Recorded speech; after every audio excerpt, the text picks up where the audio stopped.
अस्सलामुअलैकुम वरहमतुल्लाहि वबरकातुहू। थोड़ी सी तबीयत ख़राब होने की वजह से आवाज़ में चेंज है। बहरहाल आप जानते हैं कि सेवा यवतमाल में एक मदरसे में हम लोग एमपीएससी राज्य सेवा की रिहायशी कोचिंग क्लासेस शुरू कर रहे हैं। इसकी जो कोचिंग है वो यूनिक एकेडमी पुणे से रहेगी। इंशाल्लाह इस हफ्ते में उसका एमओयू साइन हो जाएगा। ये 10 महीने की बैच रहेगी एमपीएससी राज्य सेवा की। और मदरसे में ये रिहायशी इंतज़ाम रहेगा लड़कों के लिए, जहाँ पे लाइब्रेरी, हॉस्टल, खाना, मेस, कोचिंग सब एक ही छत में होगा इंशाल्लाह।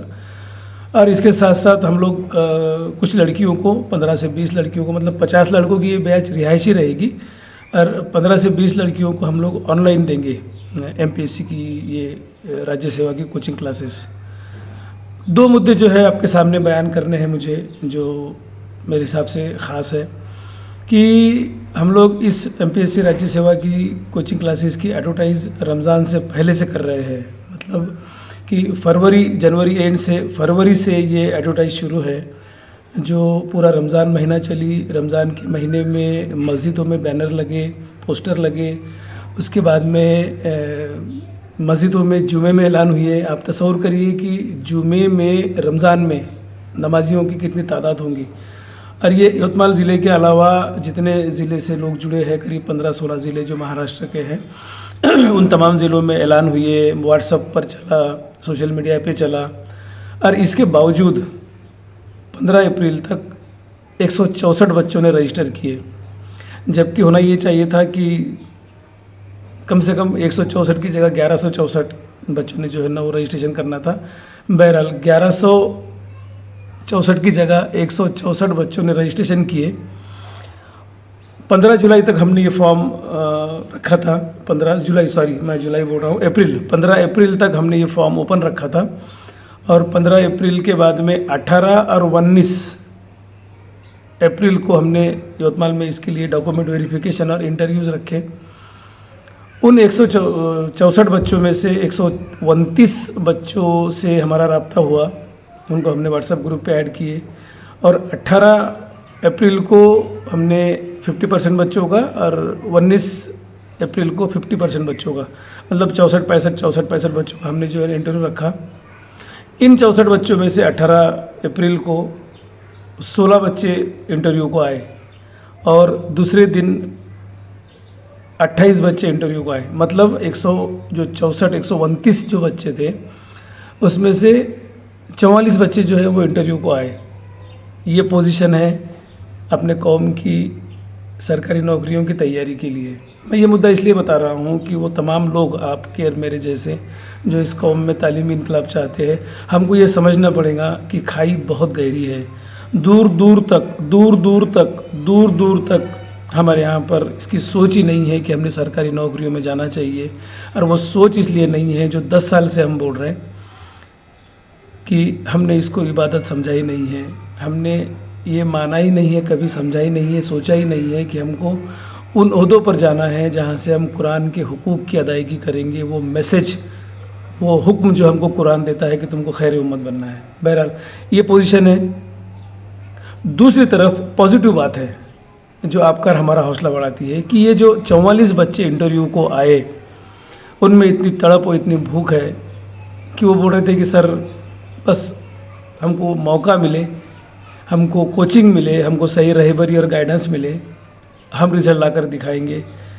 जब उनसे हम बात कर रहे थे तो इस बात का हमको यकीन भी आ रहा था कि हाँ ये बच्चे हैं। एक बच्चा 36 एज है उसकी, अभी तक शादी नहीं हुई, 2018 में यूपीएससी का मेंस लिखा, उसके बाद में जो है ना वापस से काम पे लग गया। और ये सारी पढ़ाई वो खुद काम करके कर रहा है, तो कोई कोचिंग और कोई गाइडेंस इसका तो दूर तक कोई सरोकार नहीं है। उसके बाद में 20, 21, 22 3 साल कंटिन्यू पीएसआई का मेंस लिखा है, मतलब 3 एग्ज़ाम में पीएसआई का इंटरव्यू दिया है लेकिन फाइनल लिस्ट में नहीं आया और प्रिपरेशन जारी है। और ये सब वो कर रहा है खुद मजदूरी करके, पैसे कमा के, ऑनलाइन मोड पे। इस कदर जो है वो बेबस हो गया कि अपने छोटे भाई की शादी कर दिया उसने पहले, और बोलता है कि मुझे 4 चांस और है, उम्र के 40 साल तक मैं करता रहूँगा। तो ये पॉजिटिव बात है कि बच्चों के अंदर वो भूख भी है। ये 2 मुद्दे बताने के लिए मैं ये वीडियो बना रहा हूँ कि इतनी मेहनत करने के बाद में जो आपको और करना है, हमको और करना है कि 15 अप्रैल का जो हमने क्लोज एंडेड रखे थे उसको हमने ओपन कर दिए और इंशाल्लाह जो है ना ये पूरा महीना भर चलेगा। और हम चाह रहे हैं कि इसमें मैक्सिमम से मैक्सिमम बच्चे अप्रोच हो। और सिर्फ ये इसलिए कि हम सिर्फ, आप जानते हैं कि आप और हम सब मिल जो है वो सिर्फ MPSC का नहीं कर रहे। हमसे बच्चे अप्रोच होंगे तो उनको एक दरवाज़ा मालूम पड़ेगा, एक खिड़की उनको मालूम पड़ेगी कि जहाँ से उनको गाइडेंस मिलता है, जहाँ उनकी तमाम ज़रूरतों को पूरा किया जाता है, चाहे फिर वो MPSC का हो, UPSC का हो, BSc का हो, मेडिकल का हो, इंजीनियरिंग का हो, पुलिस का हो, वटेवर, लड़का हो लड़की हो। इसलिए हम चाह रहे हैं कि मैक्सिमम से मैक्सिमम बच्चे जो है ना वो रजिस्टर करें, इसलिए कि उनको मालूम पड़े कि सेवा नाम की एक तंजीम है, एक खिड़की है। तो मैं पॉजिटिव बात बता रहा था कि ये जो 44 बच्चे इंटरव्यू को आए, इनमें वाकई में दम है।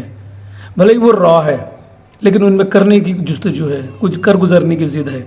और ये तजुर्बा हमने लिया जो 2023 से 2022-23 से हमने पुलिस की कोचिंग क्लासेस शुरू किए थे, कसम से कि बच्चे जब हमारे पास में आए थे तो इनके पास में सिवाय जज्बे के कुछ नहीं था, ना इनको ठीक से मराठी आती थी, ना इनको मैथ्स और इंग्लिश आती थी।